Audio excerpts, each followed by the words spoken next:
Bonjour. Je n'ai parlé la dernière fois que des apparitions et disparitions. Passons à l'emphase. Je parlerai prochainement des déplacements. Je profiterai de cette vidéo pour parler de deux points importants, le regroupement d'objets et également la notion de plan et de profondeur qui est particulièrement importante avec les déplacements.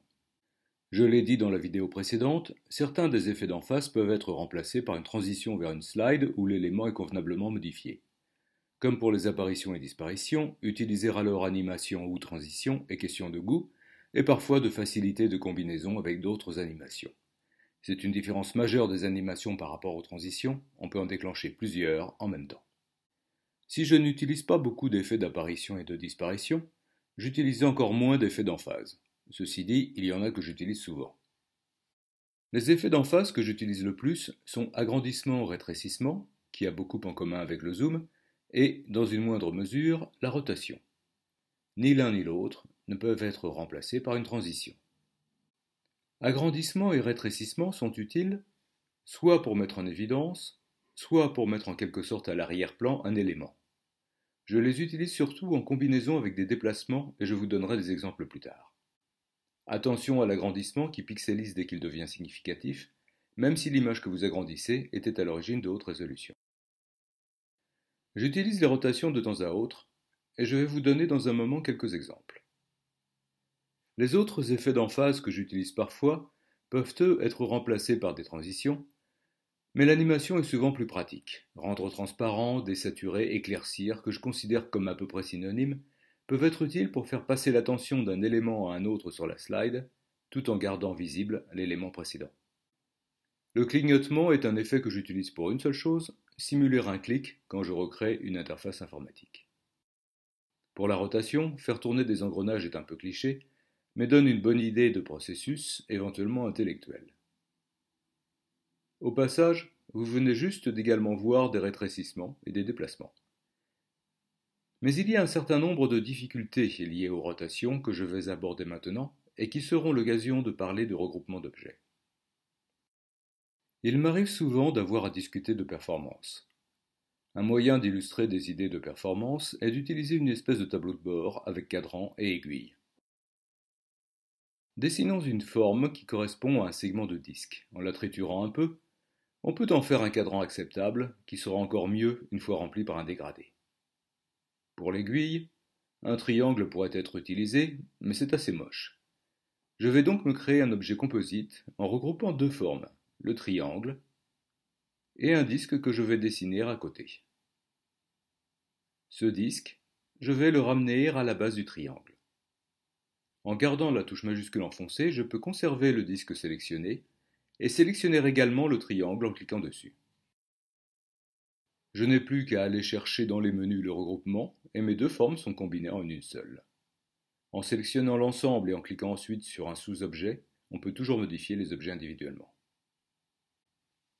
Je peux maintenant placer l'aiguille en position 0.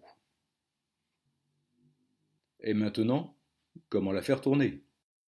Tout d'abord, la plupart des versions de PowerPoint permettent des rotations d'un angle arbitraire, sauf la mienne.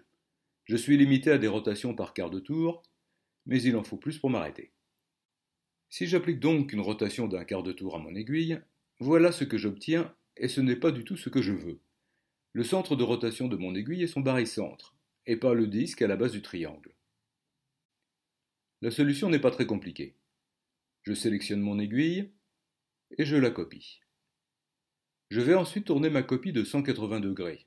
Plutôt que de le faire à la main, le mieux c'est d'utiliser les options de formatage pour entrer précisément l'angle de rotation voulu. Ensuite, je déplace ma copie retournée pour remplacer le disque sur le disque de l'aiguille originale. Les options de formatage permettent de rendre un objet complètement transparent, ce que je fais avec ma copie. Ensuite, je regroupe la copie inversée et transparente avec l'aiguille originale. Quand j'applique ma rotation d'un quart de tour à cet ensemble, le mouvement est ce que je veux parce que j'ai déplacé le barycentre. Je vais prendre un exemple similaire mais un peu plus sophistiqué pour parler de la notion de profondeur. Quand vous ajoutez des éléments à une slide, texte, forme ou image, chacun appartient à son propre plan et en fait, vous empilez les éléments. Quand vous les regroupez, vous les ramenez dans un même plan. Des options dans les menus vous permettent de déplacer les éléments en profondeur. Le plan où un objet se trouve est important quand les éléments bougent, parce que c'est ce qui vous dira si un objet passe devant ou derrière un autre objet. Mon exemple n'a pas par lui-même une grande utilité pratique, mais illustre bien, je pense, comment on est parfois amené à penser en 3 dimensions. Quand on parle comme je le fais d'informatique, il y a un certain nombre de choses qui ont l'air magiques, et je vais vous expliquer comment, au moins avec PowerPoint, on tire un lapin d'un chapeau. Tout d'abord, je suis parti d'un dessin de magicien qui est dans le domaine public. Ce dessin, je l'ai coloré avec GIMP, doublant la couche, ce qui me donne des noirs plus profonds, et colorant la couche du dessous. C'est une image fixe, et si je veux l'animer, il faut que je la découpe. Je l'ai donc dupliquée. J'ai enlevé le bras sur une image et redessiné, toujours avec GIMP, ce qui était caché. Sur l'autre image, je n'ai gardé que le bras. Mais cela ne suffit pas, au début il n'y a pas de lapin. J'ai donc dupliqué le bras pour en faire une version sans lapin. L'autre problème, c'est que le lapin sort du chapeau. Il n'apparaît pas brusquement devant le chapeau. J'ai donc besoin d'avoir le devant du chapeau pour le mettre devant le lapin. Vous voyez là apparaître la notion des différents plans. Ok, et maintenant allons-y. D'abord, le corps du magicien. Au-dessus, j'ai placé le bras sans lapin, auquel j'ai appliqué exactement la même méthode qu'avec l'aiguille parce que je veux que le centre de rotation soit l'épaule et pas le coude. Je n'ai rendu ce qui est normalement transparent que partiellement transparent pour que vous puissiez tout voir. Le geste est ample, mais je vous rappelle qu'avec ma version de PowerPoint, je ne peux pas faire moins qu'un quart de tour, sinon j'aurais effectué une rotation moins importante. Maintenant, il va falloir faire sortir le lapin du chapeau. Changement de slide avec un fondu. Le corps est toujours à la même place, et je remplace le bras sans lapin par un bras avec lapin, lui aussi regroupé avec sa copie inversée et transparente.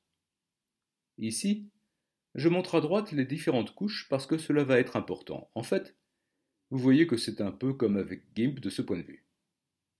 Il y a manifestement un problème avec le lapin, donc je vais coller par-dessus le devant du chapeau.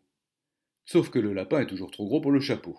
Il est temps pour un double fond, une forme maison que j'ai tracée avec les formes de lignes, et que j'ai ensuite remplie avec la couleur de fond avant d'en enlever le contour et de la placer stratégiquement entre devant du chapeau et lapin. Mon lapin est maintenant caché. Une rotation du bras dans le sens trigonométrique, et voilà. PowerPoint, c'est magique.